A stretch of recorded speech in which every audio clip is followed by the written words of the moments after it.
Baik, Assalamualaikum warahmatullahi wabarakatuh. Berjumpa kembali dalam channel saya yang kita akan banyak bercerita tentang riset, publikasi, dan beberapa hal tentang kehidupan dosen.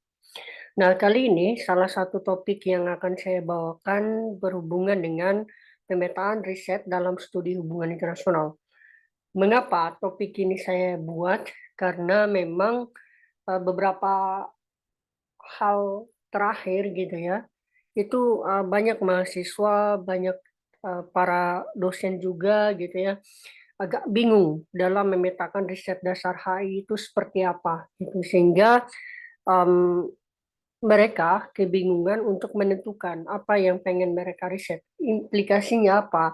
Tidak ada semacam bentuk keahlian atau epistemik atau semacam kepakaran yang dimiliki oleh mereka yang membuat mereka memiliki semacam uh, potensi portofolio yang banyak terkait topik tersebut seperti itu. Oleh sebab itu, pemetaan riset dalam studi hubungan internasional ini sangat penting sehingga mahasiswa khususnya gitu ya akan lebih mudah dalam melakukan riset yang saat ini itu sudah sangat variatif fenomena yang ada. Perlu kita klarifikasi awal dulu bahwa studi hubungan internasional ini kan berkembang pada dua tataran. Yang pertama dia sebagai fenomena dan yang kedua dia berkembang sebagai sebuah disiplin ilmu pengetahuan.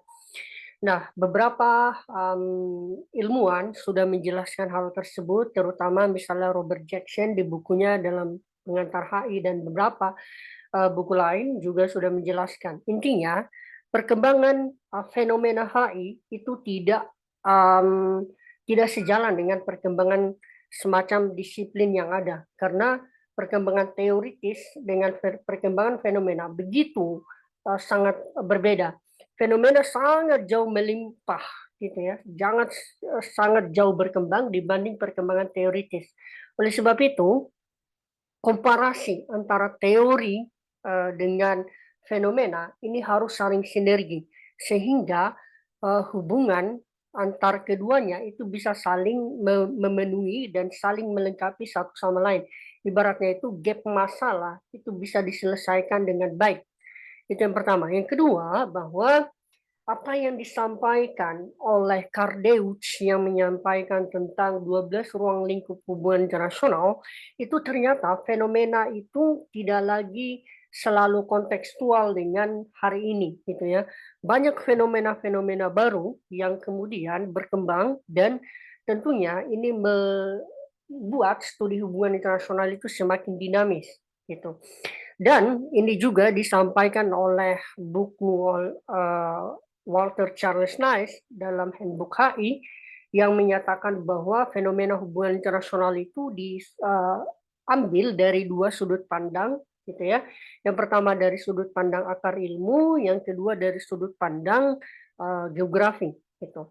Nah, dari sudut pandang ilmu yang sering kita tahu ini uh, berhubungan dengan 14 ilmu dasar, yaitu ilmu pemerintahan, ilmu militer gitu ya, kemudian ilmu politik, sosiologi dan lain-lain gitu. Sementara dari sudut-sudut pandang geografi itu kita sering menyebutnya diantaranya misalnya geografi politik, kemudian eh, ada biologi yang menjadi satu-satunya ilmu eksakta yang membentuk studi hubungan internasional. Nah, ini belum banyak yang melakukan riset. Ternyata ada integrasi antara studi HI dengan ilmu biologi. Nah, ini saya baru mau menggunakan riset ini berbasis eksperimental. Gitu. Nah, ini yang perlu kita disclaimer awal. Yang berikutnya adalah bahwa sebenarnya syarat metodologi gitu ya, relevansinya itu tidak bisa kita kita patokan apa yang kita nikmati saat ini. Karena apa yang kita pelajari di masa lalu, khususnya saya mempelajari studi HI, itu kadang-kadang tidak kontekstual lagi dengan apa yang kita pelajari atau yang kita ajarkan saat ini di anak-anak kita. Gitu.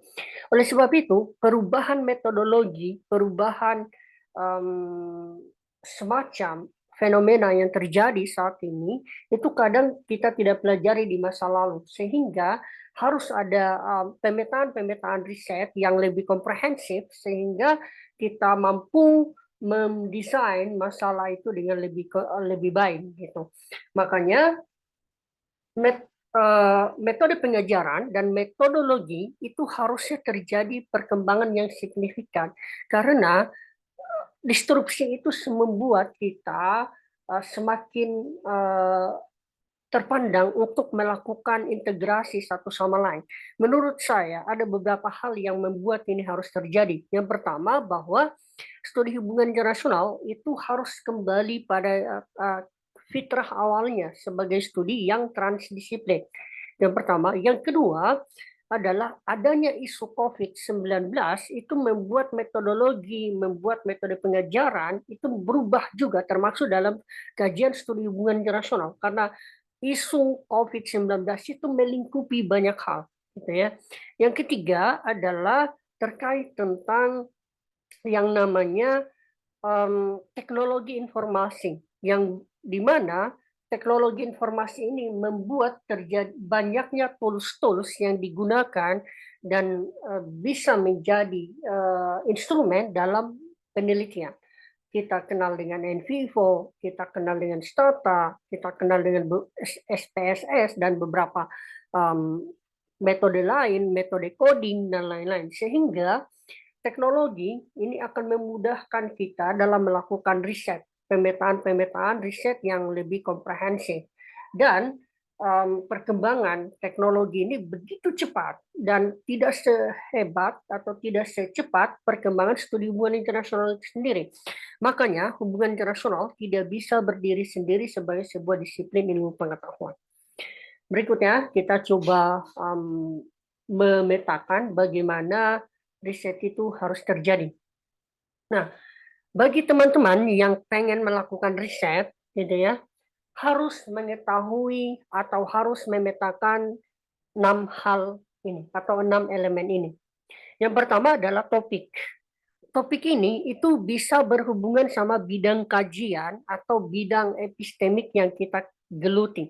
Jadi misalnya bidangnya ekonomi, bidangnya politik, bidangnya militer, hak asasi manusia, kesehatan, kemudian lingkungan dan lain-lain. Hari ini gitu ya, topik ini begitu banyak, sangat signifikan sehingga begitu banyak topik ini membuat kita pun harus memetakan riset itu berbasis pada masalah yang kita ketahui atau masalah yang kita sukai karena melakukan riset itu harus berbasis pada passion kita. Karena kalau kita tidak lakukan berbasis pada passion, maka kita akan melakukannya setengah-setengah gitu. Nah, topik di sini itu berhubungan dengan bidang yang saya bilang tadi, baik itu militer, ekonomi, sosial, budaya, kemudian hak asasi manusia, lingkungan, dan lain-lain. Yang kemudian topik itu kita turunkan menjadi sebuah judul riset. Contohnya misalnya dalam misalnya dalam bidang politik luar negeri gitu ya. Misalnya begini, salah satu topiknya adalah politik luar negeri Indonesia di dalam invasi Rusia Ukraina. Nah, seperti apa tuh kita meriset judul itu? Atau misalnya begini, implikasi implikasi perubahan iklim terhadap adanya polusi udara di kota-kota di dunia. Ini juga menjadi topik-topik yang menarik gitu. Nah, setelah kita menentukan topik gitu ya, kita harus menentukan masalahnya dulu. Masalah yang kita mau bahas ini itu harus jelas gitu. Karena masalah itu dibentuk dari adanya gap antara sesuatu yang apa adanya dengan sesuatu yang apa yang seharusnya gitu. Misalnya begini, kita temukan gap itu misalnya seperti ini. Seharusnya gitu ya, Paris Agreement, gitu ya, Paris Agreement itu menentukan bagaimana sikap negara untuk melakukan perubahan-perubahan isu-isu yang berbasis pada lingkungan, gitu. Tetapi pada faktanya di lapangan, ternyata perubahan iklim berimplikasi kepada beberapa negara atau kota di dunia. Misalnya munculnya beberapa masalah, misalnya disaster gitu ya, seperti polusi udara, kemudian bencana alam, banjir, dan lain-lain. Artinya, Paris Agreement yang merupakan konvensi tentang lingkungan, yang merupakan konvensi antar negara yang menjaga keamanan lingkungan di dunia global, maka kita harus membuat negara-negara harus memahami hal tersebut gitu. Karena perubahan iklim ini itu harus dirasakan oleh semua aktor gitu ya, atau masyarakat internasional. Sehingga gap yang tadinya adalah apa yang seharusnya Paris Agreement itu dapat mengontrol perilaku negara, ternyata perilaku negara tidak bisa dikontrol karena faktanya di lapangan masih terjadi perilaku-perilaku yang membuat lingkungan itu tidak yang seperti seharusnya. Itu gap yang masalah. Nah, masalah ini itu kemudian dibentuk dalam pertanyaan. Nah, pertanyaan seperti yang kita sudah pelajari ketika kita masih SD, SMP gitu ya, selalu berawal dari kata tanya. Kalau dia berawal dari kata bagaimana, maka selalu berimplikasi pada metode yang juga kita gunakan. Biasanya kata bagaimana itu berupa interpretasi, proses, atau strategi. Maka secara metodologi dia berhubungan dengan deskripsi analisis. Kalau kita bertanya tentang apa, maka biasanya itu merupakan riset yang berbasis pada metode eksplorasi gitu. Jadi misalnya apa faktor-faktor yang membuat ketidaktaatan negara terhadap Paris Agreement, itu suatu riset. Atau bagaimana implementasi Paris Agreement di Indonesia, itu beda beda jawaban. Atau mengapa mengapa negara-negara tidak taat terhadap Paris Agreement. Itu menjadi sesuatu yang berbeda. Jadi bagaimana, mengapa, dan apa itu selalu mengidentifikasi proses masalah yang berbeda dan jawaban yang berbeda juga gitu. Karena masing-masing kata tanya itu mengidentikan hal-hal yang berbeda gitu. Kemudian kita petakan lagi, ini cara membuat riset yang baik gitu. Jadi kita buat semacam tabel yang akan memudahkan kita melakukan riset. Gitu. Yang kedua, yang berikutnya adalah tujuan.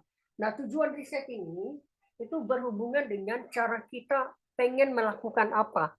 Itu pengen melakukan apa atau kita mau menjawab apa. Gitu. Tujuan ini biasanya disesuaikan dengan taksonomi Bloom. Gitu. Kalau bagaimana itu biasa identifikasi yang kita lakukan selalu menggunakan kata-kata seperti mendeskripsikan, mengidentifikasi, tergantung taksonominya. Di antara taksonomi Bloom C4, C4, C3 atau sampai C4 gitu. Kemudian ada taksonomi Bloom yang juga namanya itu explanation gitu. Eksplanasi ini tujuan penelitian yang berbasis pertanyaannya itu mengapa. Jadi mengapa ini biasanya memang logika riset yang digunakan oleh para peneliti yang kuantitatif gitu. Jadi eksplanasi yang menjelaskan pengaruh antara A dan B gitu ya. Rumusnya jika A maka B gitu. Nah, yang ketiga adalah eksplorasi. Nah, eksplorasi ini sering menggunakan kata-kata yang identifikasi, mengeksplorasi, mengembangkan. Itu kata-kata yang selalu digunakan dalam konteks eksplorasi. Walaupun memang banyak kata-kata yang bisa identik dengan itu, nah tergantung taksonomi Bloom yang kita gunakan. Ini kita kembali pada taksonomi Bloom yang selalu kita pakai sebagai rujukan dalam menentukan tujuan riset. Nah, berikutnya adalah apakah tujuan riset ini itu selalu identik dengan kualitatif dan kuantitatif gitu. Nah, Selalu banyak pertanyaan, apakah kualitatif itu boleh menggunakan kata pengaruh, dampak, implikasi, dan lain-lain, gitu. Sebenarnya secara metodologis itu bisa, gitu ya. Jadi kalau ada satu buku yang menarik, gitu ya, yang menjelaskan bahwa metodologi eksplanasi itu ada 6 model. Satu di antaranya itu ada namanya misalnya eksplanasi kausalitas, eksplanasi struktural, kemudian eksplanasi interpretatif dan eksplanasi historis dan lain-lain. Beda-beda pola gitu.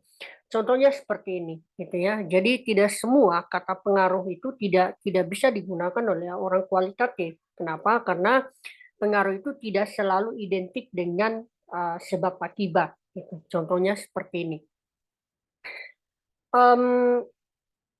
Hujan datang, gitu ya. Hujan turun, implikasi atau pengaruh dari hujan turun membuat ya membuat kodok itu berbunyi seperti itu. Jadi uh, hujan turun membuat kodok berbunyi. Pertanyaan berikutnya, apakah ketika kodok berbunyi hujan itu pasti turun? Belum tentu. Nah, disinilah kemudian bahwa yang namanya pengaruh itu memiliki dua makna. Yang pertama, pengaruh dalam konteks implikasi atau dampak, jika A maka B kausalitas, gitu ya. Yang kedua, pengaruh atau implikasi atau dampak yang identik dengan korelasi, hanya berhubungan saja, tetapi tidak menyebabkan. Makanya kembali untuk poin ini nanti kita akan bahas di poin berikutnya. Intinya bahwa pengaruh itu memiliki dua makna, yang satu berhubungan dengan kausalitas, yang kedua adalah berhubungan dengan korelasi. Karena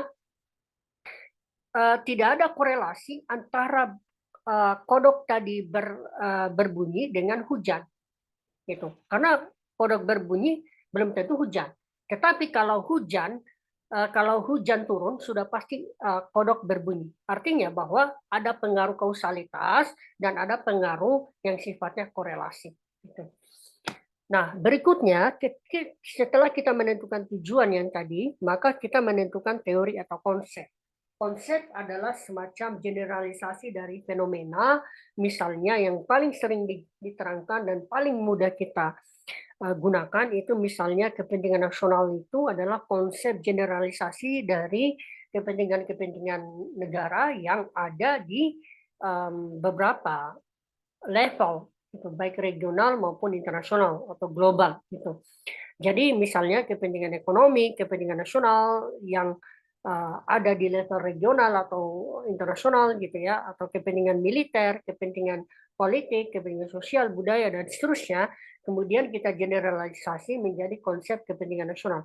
Jadi semakin tinggi abstraksinya, maka semakin luas level penjelasannya gitu. Atau misalnya konsep lain, misalnya diplomasi publik. Secara umum bahwa konsep diplomasi publik itu ada dalam teori dari teori diplomasi, tetapi turun konsepnya namanya konsep diplomasi publik. Jadi teori itu lebih tinggi daripada konsep, karena teori itu merupakan hubungan antara konsep yang satu dengan konsep yang lain, sehingga saling bersinergi menjadi satu asumsi, menjadi satu hipotesis yang melahirkan suatu dugaan sementara terkait riset yang kita gunakan.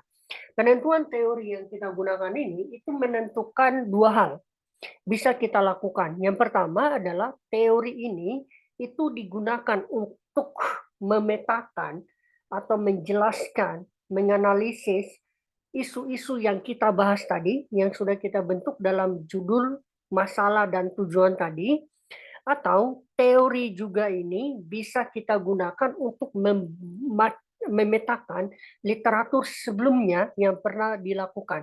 Nah, terkait tentang literatur review atau penelitian terdahulu, ada beberapa orang atau ada beberapa institusi yang membedakannya gitu. Ada yang meletakkan di bagian pendahuluan topik, atau ada juga yang meletakkan di bagian teori dan konsep, karena memang itu sesuatu yang tidak terpisah. Pada dasarnya menurut saya itu hanya masalah tata letak, tapi fungsi dari literatur review gitu ya, itu untuk melakukan taksonomi gitu ya, melakukan taksonomi, yaitu di mana kita mencari argumen utama dari riset tersebut, riset terdahulu. Ingat, saya kategorisasi bahwa um, literatur review tugasnya adalah memberikan semacam penelaahan secara komprehensif terkait tentang bagaimana ya riset sebelumnya itu memberikan argumen terkait topik tertentu. Jadi bukan melakukan review menyingkat atau hasil riset sebelumnya, bukan, tetapi mencari argumen utama. Contohnya argumen utama itu misalnya seperti Morgenthau menyatakan bahwa tidak ada kepentingan yang abadi, tidak ada kepentingan yang abadi selain kekuasaan gitu. Atau misalnya kekuasaan itu tendensi ke korup gitu ya, perbuatan korup. Jadi itu semacam argumentasi riset sebelumnya yang berhubungan dengan kekuasaan. Jadi teori dan konsep itu sangat menentukan bagaimana kita mau membedah suatu kasus tertentu. Bedah ini kita bisa ibaratkan semacam pisau analisis yang kita akan gunakan untuk membedah kasus yang kita miliki gitu. Karena semakin tepat konsep dan teori yang kita gunakan itu bisa saling akan bersinergi dengan elemen lain, baik judul, gap, tujuan, dan komponen lain gitu. Tapi pertanyaannya adalah apakah kemudian harus ada teori dan konsep? Tidak mesti.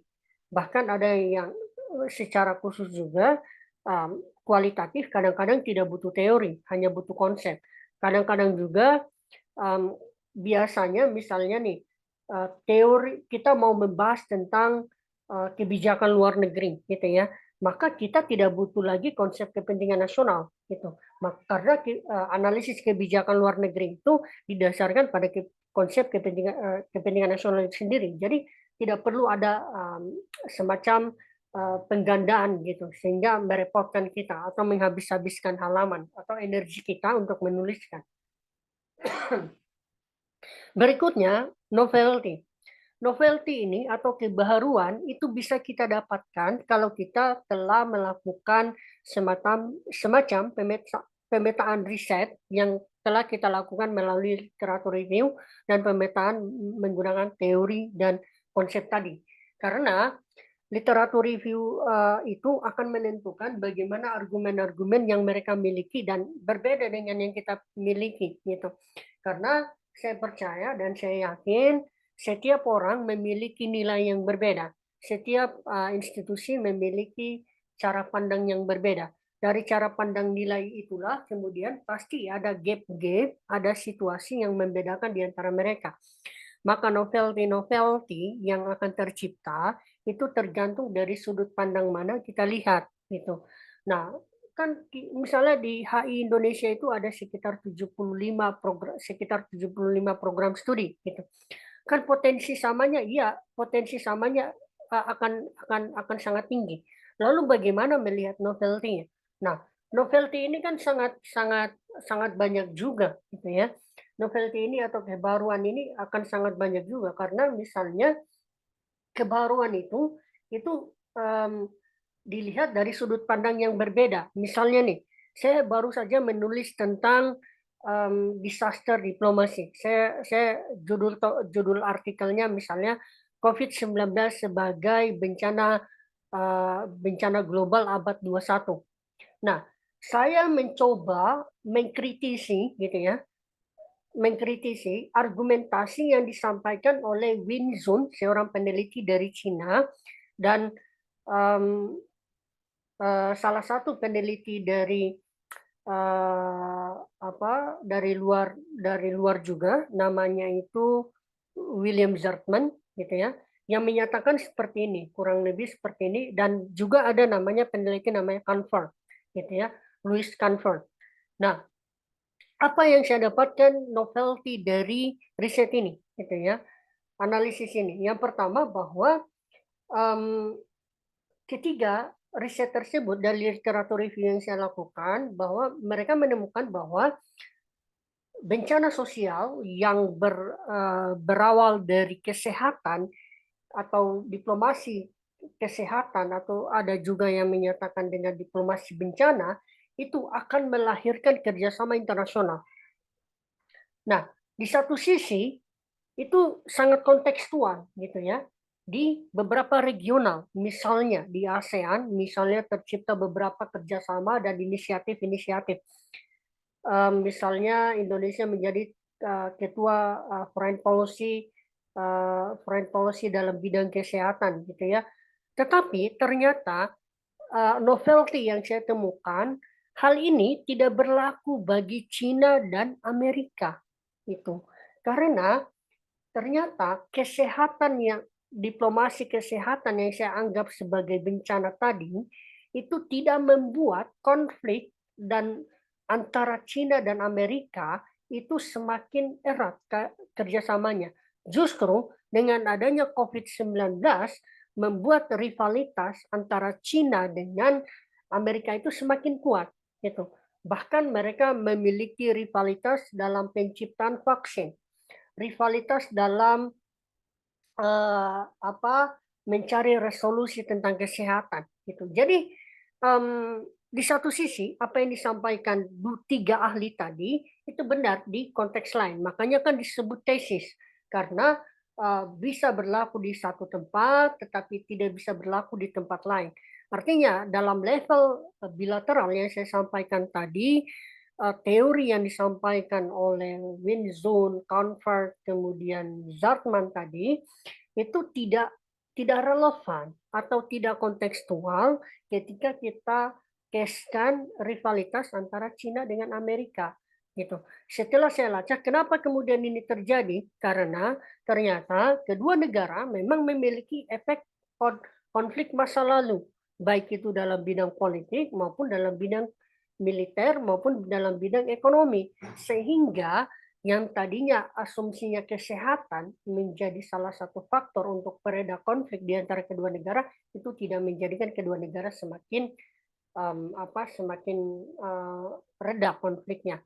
Kemudian faktor lain mungkin dari sisi leadership yang masing-masing para pemimpin menggunakan metode red style yang cenderung anarkis, yang cenderung egoisentris dan seterusnya sehingga novelty yang saya temukan tadi itu menjadi kebaruan dari riset itu dan itu bisa ditemukan di jurnal Padjir. Metodologi. Nah, metodologi ini itu terkait tentang bagaimana cara kita atau prosedur kita dalam melakukan riset tadi. Jadi metodologi ini sekarang sudah sangat komprehensif gitu ya, apalagi studi HI, adanya teknologi seperti NVivo, adanya teknologi space data gitu dan beberapa aplikasi lain itu memudahkan para hires gitu ya untuk melakukan riset. Namun adanya metodologi yang baik itu akan namanya juga cara gitu ya, prosedur cara melakukan riset dengan sistematis terstruktur, maka ini ditentukan dari rumusan masalah dan tujuan penelitian yang kita lakukan. Karena semakin bagus rumusan masalah atau latar belakang pendahuluan yang kita gunakan, maka semakin mudah kita menentukan metodologi. Ibaratnya itu semakin jelas passion yang kita inginkan, maka semakin jelas pula prosedur yang kita harus atur sebagai langkah-langkah prosedural untuk menentukan hasil riset yang kita temukan. Nah, menurut saya bahwa para hires yang mau melakukan riset gitu ya, mau melakukan riset baik itu secara komprehensif gitu ya, harus menggunakan metode ini gitu ya sehingga memudahkan. Bahkan di sini itu langsung ditulis saja Jadi sebelum diajukan kepada pembimbing, itu kalau bisa judulnya ditulis dulu, kemudian masalahnya apa, tujuannya bagaimana, teori yang digunakan apa, kemudian apakah sudah menggunakan literatur review, kira-kira kebaharuannya seperti apa, dan metodologi yang potensi digunakan seperti apa. Sehingga para pembimbing ketika membaca hasil potensi riset yang akan dilakukan, itu akan mudah untuk dipahami. Seperti itu, semoga bermanfaat dan ini akan kita lanjutkan di topik-topik lainnya. Terima kasih. Assalamualaikum warahmatullahi wabarakatuh.